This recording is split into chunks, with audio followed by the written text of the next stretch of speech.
एक बार की बात है, एक गांव में बिरजू नाम का एक आदमी रहता था।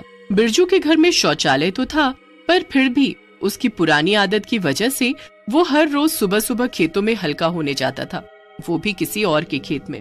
बिरजू एक दिन सुबह सुबह, आए हाय सुबह हो गई। अरे कुसुम, कहाँ गया मेरा लोटा? कहीं दिख क्यों नहीं रहा? और ये कुसुम कहाँ हो? कुसुम बिरजू की पत्नी थी।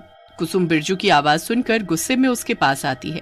अरे क्या हुआ, काहे सुबह सुबह चिल्ला रहे हो? मुझे सुबह से ही हजारों काम रहते हैं और तुम्हारे पास तो बस एक ही काम है, हल्का होना, वो भी उसके लिए इतनी दूर खेतों में जाते हो। अरे घर में इतना बड़ा शौचालय बना तो हुआ है, फिर भी साहब को खेतों में हल्का होने जाना है। अरे तुम मुझसे क्यों सुबह सुबह बहस कर रही हो? तुम्हें तो पता है कि सालों से ये मेरी आदत रही है। मुझे सिर्फ खेतों में जाकर हल्का होना पसंद है। तुम बस मुझे मेरा लोटा ढूंढ कर दो और मेरा टाइम वेस्ट मत करो। कुसुम मुंह बना लेती है और बिरजू को लोटा ढूंढ कर दे देती है। ये लो, और अब मुझे परेशान करना बंद करो, जाओ हल्का होने जाओ। बिरजू लोटे में पानी भर लेता है और खेतों की तरफ चल देता है। हमेशा की तरह बिरजू अपनी मनपसंद जगह पर हल्का होने बैठ जाता है। जैसे ही वो हल्का होकर उठता है, उसे कुछ दूरी पर एक लड़की खड़ी दिखाई देती है। अरे मुझे नहीं पता था यहाँ मेरे अलावा कोई और भी हल्का होने आता है। एक तो मेरी इस कमजोर नजर की वजह से दिखाई भी नहीं दे रहा। कहाँ कौन है? लगता है कोई लड़की है। छोड़ो मुझे, क्या मैं चलता हूँ घर। पर तभी बिरजू देखता है कि वो लड़की उसी के पास आकर खड़ी हो जाती है। तब जाकर बिरजू को दिखाई देता है कि वो कोई मामूली लड़की नहीं बल्कि एक चुड़ैल थी। तभी चुड़ैल बिरजू को हवा में लटका देती है। सुन, आज से ये मेरा इलाका है। अगर तू दोबारा यहाँ दिखा या यहाँ हल्का होने आया तो मैं तुझे जिंदा नहीं छोड़ूंगी, समझा? माफ कर दो मुझे, अब मैं यहाँ नहीं आऊंगा। छोड़ दो मुझे प्लीज, जाने दो। चुड़ैल बिरजू को दूर फेंक देती है और बिरजू उल्टे पैर अपने घर भागता है। बिरजू को हांफते हुए देखकर कुसुम उससे पूछती है, क्या हुआ जी, क्या बात है? ये अचानक से दौड़कर आने की क्या जरूरत थी? हल्का होकर ज्यादा ही एनर्जी मिल गई है या कोई भूत दिख गया क्या रास्ते में? अरे भूत नहीं, चुड़ैल। क्या? अरे हाँ, सचमुच की चुड़ैल। तुझे पता भी है, आज खेत में हल्का होने के बाद जब मैं उठा तो वहाँ मुझे एक चुड़ैल ने पकड़ लिया। हाय राम, फिर उस चुड़ैल ने मुझे हवा में लटका दिया और दूर पटक दिया, और ये भी कहा कि अगर मैं दोबारा वहाँ दिखा तो वो मुझे मार डालेगी। हे भगवान, तो अब वहाँ दोबारा मत जाना। अच्छा हुआ आज उसने छोड़ दिया, अब सिर्फ घर का शौचालय ही इस्तेमाल करना। पर बिरजू इतना बोलकर किसी गहरी सोच में पड़ जाता है। वो अगले 1-2 दिन तो खेत नहीं जाता, पर उसके बाद तीसरे दिन वो सोचने लगता है, अरे यार, ऐसे कैसे काम चलेगा? यहाँ इस घर में शौचालय में तो हल्का होने में मजा ही नहीं आता और पेट भी ठीक से साफ नहीं होता। कुछ तो करना पड़ेगा। मुझे तो मेरी मनपसंद हल्का होने की जगह की बड़ी याद आ रही है। एक काम करता हूँ, कल फिर से वहाँ चुपके से जाकर देखूंगा, क्या पता अब तक चुड़ैल चली गई हो। बिरजू यही सोचकर सो जाता है और अगले दिन सुबह सुबह जल्दी उठकर खेत जाने के लिए तैयार हो जाता है। अरे कहाँ चल दिए तुम लोटा लेकर सुबह सुबह? याद नहीं क्या कहा था उस चुड़ैल ने? भूल गए उसकी मार? अरे तू चुप कर और मुझे शुभ काम के लिए जाते वक्त टोक मत, वरना काम खराब ही होगा। बिरजू बिना कुसुम की पूरी बात सुने खेत की तरफ चल देता है और कुसुम बस पीछे से चिल्लाती रह जाती है। खेत में पहुंचकर पहले तो बिरजू इधर उधर देखता है कि कहीं चुड़ैल तो नहीं। आहा, लगता है जैसा मैंने सोचा था वैसा ही हुआ है। वो चुड़ैल चली गई है। चलो अब मैं हल्का हो लेता हूँ। पूरे 3 दिन बाद मुझे ये सुनहरा मौका मिला है। बिरजू वहीं खेत में बैठ जाता है और हल्का हो लेता है, पर जैसे ही वो उठता है चुड़ैल खेत में वापस आ जाती है। बदतमीज, तेरी इतनी हिम्मत, तू फिर से मेरे खेत में आया और यहाँ आकर हल्का हुआ। आज मैं तुझे जिंदा नहीं छोड़ूंगी। इतना कहकर चुड़ैल बिरजू को दौड़ा लेती है।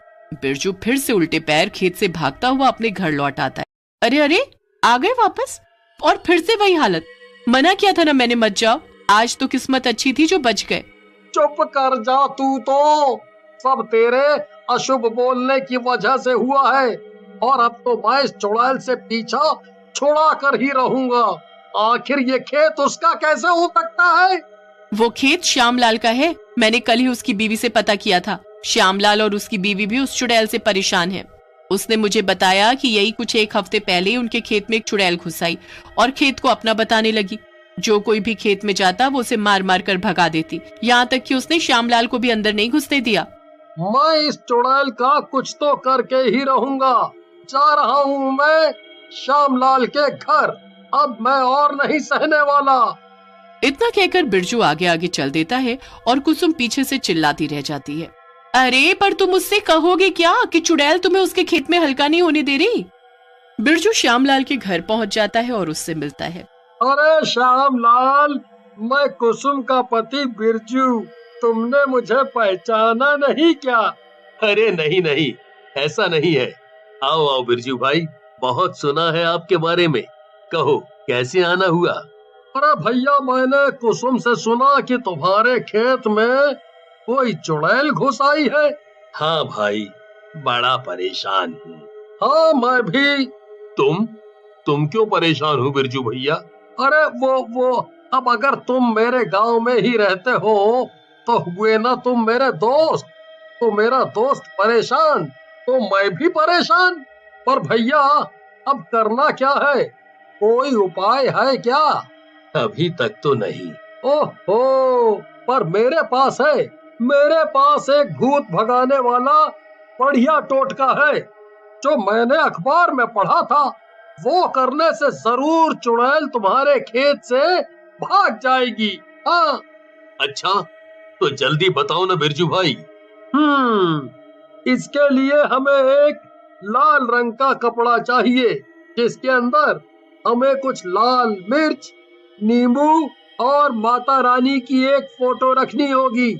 बस फिर उस कपड़े के अंदर ये सब रख कर उसकी एक पोटली बनाकर उसे एक डंडे पे लटका कर जब हम चुड़ैल को उससे दौड़ाएंगे तो वो डर कर भाग जाएगी। हाँ। अच्छा, ऐसा क्या? फिर क्या था? श्यामलाल और बिरजू लाल रंग के कपड़े में सब सामान रखकर वैसी पोटली बनाते हैं और उसे एक डंडे से लटकाकर खेत की तरफ चल देते हैं। खेत पहुंचकर बिरजू, ठीक है श्यामलाल भैया, वो चुड़ैल यहीं कहीं होगी। चलो उसे ढूंढते हैं और उसे तुम्हारे खेत से डरा कर भगा देते हैं। अरे बिरजू भैया, मैं तुम्हारा ये एहसान कभी नहीं भूलूंगा। तुम मेरे खेत बचाने के लिए कितना कुछ कर रहे हो। धन्यवाद। अरे अरे, ये तो मेरा फर्ज है। चलो चलो अंदर चलकर चुड़ैल को ढूंढते हैं। दोनों लोग खेत में घुस जाते हैं और चुड़ैल को ढूंढने लगते हैं। तभी उन्हें चुड़ैल दिखाई देती है।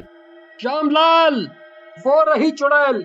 जाओ अच्छा सबक सिखाओ इसको। श्यामलाल बिरजू की बात सुनकर चुड़ैल की तरफ डंडा लेकर चल देता है और चुड़ैल उसे देख लेती है। क्यों रे श्यामलाल, तुझे मैंने कहा था ना अब से ये खेत मेरा है, तू फिर यहाँ क्यों आ गया? चल निकल यहाँ से, अब भूल जा इस खेत को हमेशा हमेशा के लिए। तभी श्यामलाल चुड़ैल की तरफ बढ़ता है और उसके पास पहुंचकर उसे जोर जोर से डंडे से मारने लगता है। हैरानी की बात तो ये थी कि वो डंडा सचमुच ही अपना जादू दिखाता है और चुड़ैल को उससे चोट लगने लगती है। अरे अरे बचाओ, ये क्या है? अरे अरे हाय, कितना दर्द हो रहा है, ये कैसा डंडा है? श्यामलाल चुड़ैल को दौड़ा दौड़ा कर खेत से बाहर निकाल देता है, पर जब चुड़ैल मार खा खा कर खेत से बाहर निकल जाती है तब वो बिरजू को भी श्यामलाल के साथ उसके पीछे खड़ा और मुस्कुराता हुआ देखती है। अच्छा, तो तुम दोनों मिले हुए हो। वाह श्यामलाल, तो ये बिरजू तुम्हारी मदद कर रहा है। पर क्या तुम्हें ये पता है कि यही बिरजू हर रोज सुबह सुबह तुम्हारे खेत में हल्का होने आता था? इतना कहकर चुड़ैल तो चली जाती है, पर श्यामलाल बिरजू को गुस्से से देखने लगता है। बिरजू को चुड़ैल की बात सुनकर श्यामलाल से डर लगने लगता है और वो उसके पीठ पीछे से भागने की कोशिश करने लगता है, पर श्यामलाल उसे रोक लेता है। देख श्यामलाल, मुझे माफ कर दे, मुझे माफ कर दे। मैं तो तेरा दोस्त हूँ ना। दोस्त? अरे नहीं, बिल्कुल नहीं। तेरे जैसा दोस्त मुझे नहीं चाहिए। तू मुझे ना जाने कब से बेवकूफ बना रहा था। आज तो तेरी खैर नहीं। इतनी मार खाने के बाद बिरजू तय कर लेता है कि वो दोबारा कभी खेत में हल्का होने